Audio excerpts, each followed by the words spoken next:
Hello everyone, welcome back to my channel. This is Jaya. Today we will discuss about the topic depression.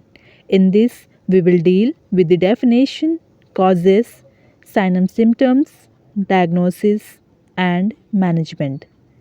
So let's start with the definition. It is a psychotic condition that is characterized by decreased activity, poverty of ideas, depressed mood. जो depression है ये एक psychotic condition है, psychotic disorder है जिसके अंदर आपको देखने को मिलेंगे डिक्रीज्ड एक्टिविटी, पेशेंट का एक्टिविटी है वो कम हो जाएगा। पेशेंट के अंदर आपको देखने को मिलेंगे पॉवर्टी ऑफ आइडियाज़, उसके आइडियाज़ में कमी आ जाएंगी। डिप्रेस्ड मूड, मूड भी उसका डिप्रेस्ड रहेगा। नेक्स्ट है मेल्स में रिस्क जो डिप्रेशन का होता है वो 8 to 12% रहता है और फीमेल में लाइफ टाइम रिस्क रहता है 20 to 26% चांसेस ज़्यादा रहता है, occurs twice as frequently. Next है इटियोलॉजी। फर्स्ट है न्यूरोकेमिकल। न्यूरोकेमिकल में आपको देखने को मिलेंगे जो डिप्रेशन वाले पेशेंट है उनके अंदर नॉरएपिनेफ्राइन जो लेवल है वो कम रहता है, सेरोटोनिन लेवल कम रहता है, डिक्रीज्ड हो जाता है। डिसरेगुलेशन ऑफ एसिटाइलकोलिन एंड गाबा, जो एसिटाइलकोलिन और गाबा न्यूरोट्रांसमीटर्स होते हैं उसमें डिसरेगुलेशन देखने को मिलता है। नेक्स्ट है जेनेटिक थ्योरीज अकर इन 1 degree रिलेटिव्स। जो जेनेटिक थ्योरीज में आपको देखने को मिलेंगे जो डिप्रेशन होता है वो 1 degree रिलेटिव्स में देखने को ज़्यादातर मिलता है। Studies of identical twins show that when one twin is diagnosed with major depression, the other twin has a greater than 70% chances. Studies बताती है कि जो आइडेंटिकल ट्विंस होते हैं अगर फर्स्ट ट्विन को डायग्नोस हुआ रहता है मेजर डिप्रेशन तो जो सेकंड ट्विन है उसमें 70% चांसेस डिप्रेशन के ज़्यादा बढ़ जाते हैं। नेक्स्ट है cognitive theory. Negative thoughts, depression वाले पेशेंट के अंदर आपको नेगेटिव थॉट्स देखने को मिलेंगे। Negative expectation of the self, अपने आप को लेकर नेगेटिव रहेगा। Negative expectation of the future, अपने फ्यूचर को लेकर नेगेटिव रहेगा। Negative expectation of the environment, जिस एनवायरनमेंट में पेशेंट रहता है उस एनवायरनमेंट को लेकर भी वो नेगेटिव रहता है। नेक्स्ट है behavioural theory. Repeated loss in the past, अगर पास्ट में पेशेंट के साथ रिपीटेड लॉस रहा हो तो वो भी एक कारण बनता है डिप्रेशन का। फिफ्थ पॉइंट है psycho analytic theory. Loss of a loved one, अगर किसी लव्ड वन का अगर लॉस हो जाता है तो वो भी डिप्रेशन का कारण बनता है। सिक्स्थ पॉइंट है सोशियोलॉजिकल थ्योरी। अगर पेशेंट के साथ स्ट्रेसफुल लाइफ इवेंट्स रहा हो, फॉर एग्ज़ाम्पल डेथ, मैरिज, तो ये भी एक कारण हो सकता है डिप्रेशन को कॉज करने का। नेक्स्ट है क्लिनिकल फीचर्स। फर्स्ट है स्पीच। स्पीच में डिप्रेशन वाले पेशेंट के अंदर आपको म्यूटिज़म देखने को मिलेंगे, पॉवर्टी ऑफ आइडियाज़ देखने को मिलेंगे, लो वॉइस, पेशेंट बहुत ही धीरे बात करेगा या फिर बिल्कुल भी बात नहीं करेगा। सेकंड हाइपो एक्टिविटी, पेशेंट की जो एक्टिविटी है वो डिक्रीज हो जाएगी। लो सेक्सुअल ड्राइव, लो एपिटाइट, उसकी भूख कम हो जाएगी। इंसोम्निया, पेशेंट की नींद में कमी आ जाएगी। थॉट में सुसाइडल थॉट पेशेंट के अंदर आएंगे। पॉवर्टी ऑफ आइडियाज़ रहेगा पेशेंट के अंदर। आइडियाज़ ऑफ होपलेसनेस, पेशेंट अगर डिप्रेशन में रहेगा तो उसके अंदर होप नहीं रहेगा, होपलेसनेस फील करेगा। नेक्स्ट है साइकोमोटर एक्टिविटी। जो पेशेंट का साइकोमोटर एक्टिविटी है वो डिक्रीज्ड रहेगा।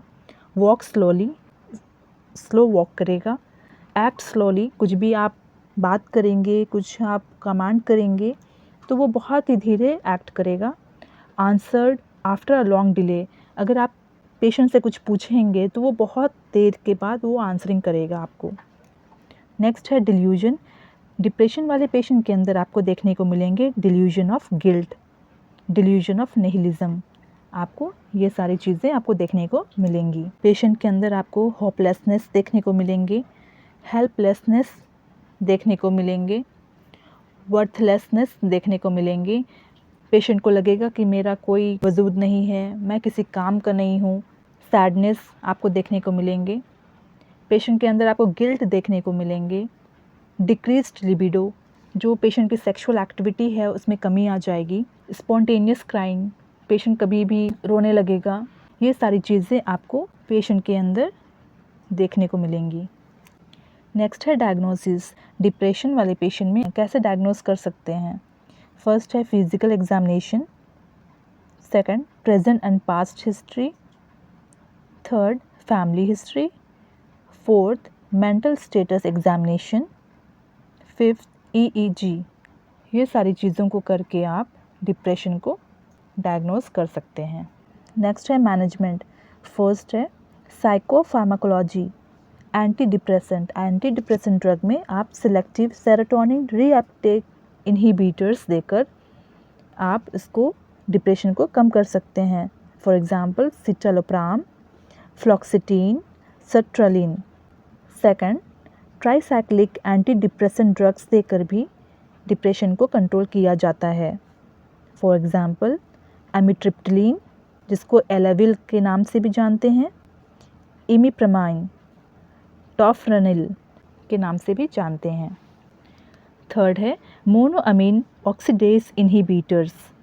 फॉर एग्जांपल इसका जो ड्रग है फेनिलजीन, जिसको नार्डिल के नाम से भी जानते हैं, उसको देकर भी आप डिप्रेशन को मैनेज किया जाता है। ये सारे थे psychopharmacology. First, anti depressant drug देकर भी डिप्रेशन को कंट्रोल किया जाता है। ट्राइसाइक्लिक एंटी डिप्रेसेंट ड्रग को भी कर डिप्रेशन को कंट्रोल किया जाता है। मोनोअमीन ऑक्सीडेज इनहिबिटर्स को देकर भी डिप्रेशन को कंट्रोल किया जाता है। नेक्स्ट है फिजिकल थेरेपीज़। फिजिकल थेरेपीज़ में क्या है? ECT देकर भी डिप्रेशन को ट्रीट किया जाता है। नेक्स्ट है light therapy. Exposing the patient to an artificial light source during winter months to relieve seasonal depression.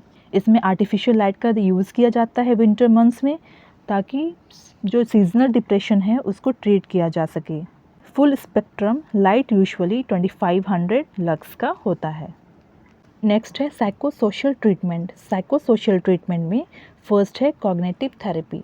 Cognitive therapy को टॉक थेरेपी के नाम से भी जानते हैं। ये कॉग्निटिव थेरेपी होता है, इसमें जो साइकोलॉजिस्ट होता है या काउंसलर होता है, ये पेशेंट के साथ उससे बात करके उसके जो नेगेटिव थॉट्स हैं उसको जानने की कोशिश करते हैं, उसके जो भी स्ट्रेस हैं उसको वो पता लगाने की कोशिश करते हैं। नेक्स्ट हम देखेंगे सपोर्टिव साइकोथेरेपी।